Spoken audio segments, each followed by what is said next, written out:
Welcome to the Transum Podcast, a monthly roundup of the new features on the transum.org website, providing mathematical puzzles, games, learning activities, and the ever-popular mathematics lesson starter of the day.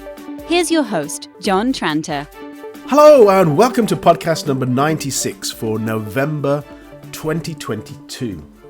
Got a little bit of a cough going on here, so please excuse the slightly croaky voice, but nevertheless we will progress.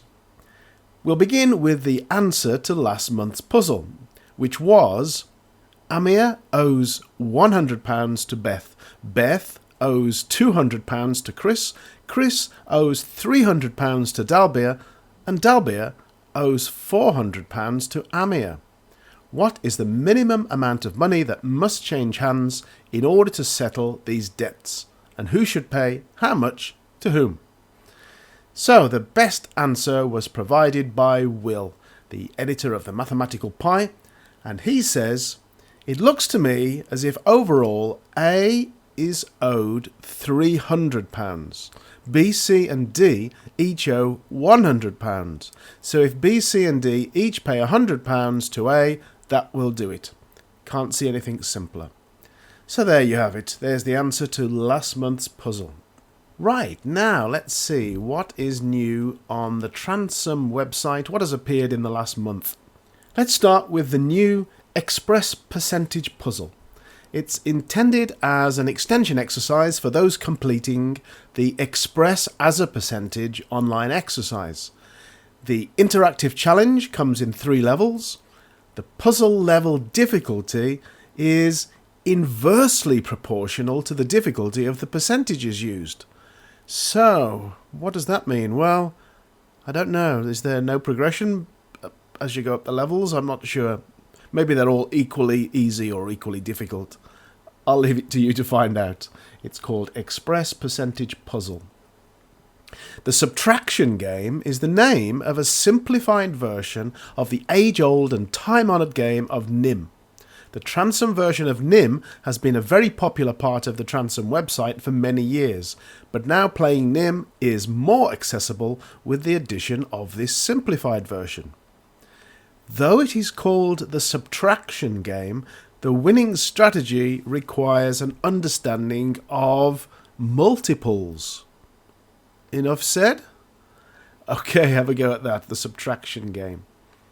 A new level has been added to the standard form exercise. It's a nice task requiring learners to rewrite fractions containing standard form numbers in their denominators in straightforward, correct standard form.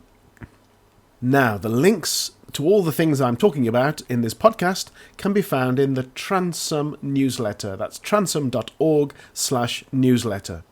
And indeed, you will need to go to the newsletter to see the photograph of something I bought in a discount bookshop for just £2.50. It's called a Maths Monkey. I'd never seen them before. I don't know whether you've seen them, but it's sort of a plastic calculating device, a very simple thing. Well, I say simple, but the mechanics are very complex. You have to move the legs of this monkey to 2 numbers that you want to multiply together, and the cupped hands of this monkey will then move on a triangular grid of numbers to highlight the correct answer. Goodness knows how it works. Have a look at the photograph in the newsletter and see if you've got any ideas. You can find Transum Mathematics at www.transum.org. When I was younger, November meant one thing, and that was bonfire night. We looked forward so much to the 5th of November and lighting up the sky with the fireworks we had bought from the corner shop. You too can enjoy the November excitement in the classroom by using the Firewords starter. That's the starter for the 5th of November. It comes complete with sound effects and is a good sort of open-ended challenge. Subscriber Anne has been doing some deep thinking inspired by a Transum interactive activity called the Tower of Hanoi. The story that goes with this activity is as follows. Somewhere in India there is a temple which contains a large room with 3 old posts and 64 golden discs. Brahmin monks, acting out the command of an ancient prophecy, have been moving these discs for countless years.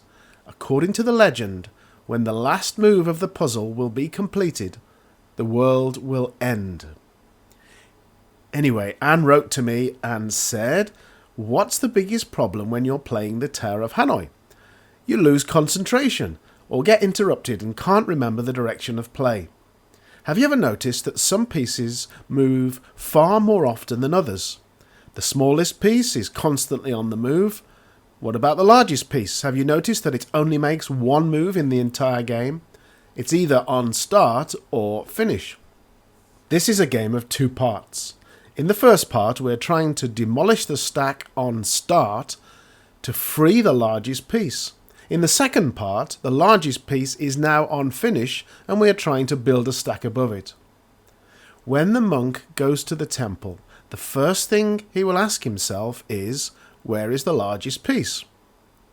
What does the monk ask himself next? Ages ago you asked me if there was an algorithm. I suppose there is. The monk only needs to ask himself 5 questions at most to know the next move. It's surprisingly easier to do than expected. I'm not great at the Tower of Hanoi. I lose concentration easily, but I can do the temple challenge. Would you like to know the monk's secret? It's here. And at this point, when I say it's here, this is where you have to go to the newsletter, transom.org/newsletter, and find the link which links to Anne's instructions of how the monk knows what to do next. Anyway, Anne would love to hear if you have any comments after reading her instructions. She would also be very interested to know if the Tower of Hanoi actually exists. Has anyone seen it? Would anyone have photos? The temple is a religious place, so it's possible that there are no photos. On the other hand, there may be no photos because it's only a myth. Okay, so finally we come to this month's puzzle. And this month's puzzle is about 2 pots, let's say a green pot and a blue pot. In the green pot, there are balls with the numbers 1 to 10 on them. And in the blue pot, balls with numbers 1 to 9 on them. Randomly pick 2 different balls from the same pot, then add the numbers on those balls together. The probability that this sum is odd is the same no matter which of the 2 pots you choose. Okay, the puzzle is to figure out why this is true, despite the fact that the green pot has an extra even number in it. So would the probability be the same if we had another pot with only 8 balls in? You'll need to do a bit of thinking about that. The puzzle was inspired by Chris Smith's newsletter, issue 609, and I've planned to make it an advanced starter, but I don't yet have a simple, concise answer. So that's why I've posed it as this month's puzzle, and I hope you're able to provide me with that insight. Okay, that's the podcast for this month. Lots to think about there. See you next month. Bye. Thank you for downloading and listening to the Transom podcast. You can find the website at www.transom.org, where you're welcome to use all of the activities absolutely free, or jump in with both feet and become a Transom subscriber.